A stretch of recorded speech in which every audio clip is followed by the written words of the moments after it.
আসসালামু আলাইকুম। মাংসপেশিতে সংকোচন বা টান লাগার কারণ কি? চলুন জেনে নেই। আমরা অনেক সময় হাঁটার সময়, শুয়ে থাকার সময়, কাজ করার সময়, ব্যায়াম করার সময়, অনেক সময় খেলাধুলার সময়ও মাংসপেশিতে টান বা সংকোচন অনুভব করি। পা নাড়াতে পারি না, ব্যথা করে, টান লাগে, অনেক কষ্ট হয়। চলুন জেনে নেই মাংসপেশিতে সংকোচন বা টান লাগার কারণ। ব্যায়ামে আঘাত বা পেশির অত্যাধিক ব্যবহার, গর্ভাবস্থায় এই সময়ে খনিজের পরিমাণ কমে যায়।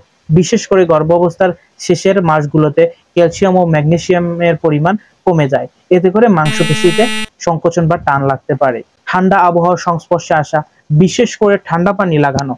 অন্য স্বাস্থ্যগত সমস্যা যেমন রক্ত চলাচলের সমস্যা, প্রান্তিক ধমনীর অসুখ, কিডনি রোগ, থাইরয়েডের রোগ, মাল্টিপল স্ক্লেরোসিস, দীর্ঘ সময় ধরে শক্ত জায়গায় দাঁড়িয়ে থাকা, দীর্ঘ সময় কোথাও বসে থাকা কিংবা ঘুমের মধ্যে দুপা রেচক ভঙ্গিতে রাখা, এসব কারণে মাংসপেশিতে সংকোচন বা টান লাগতে পারে। রক্তে পর্যাপ্ত পরিমাণে পটাশিয়াম, ক্যালসিয়াম কিংবা অন্য খনিজ না থাকা, পানির স্বল্পতায় ভোগা, কিছু নির্দিষ্ট ওষুধ গ্রহণ করা যেমন মানসিক রোগের ঔষধ, জন্ম নিরোধক বড়ি, তারপরে বিভিন্ন জটিল রোগের স্টেরয়েড জাতীয় ঔষধ, এই ওষুধগুলোর কারণে মাংসপেশিতে টান বা সংকোচন হতে পারে।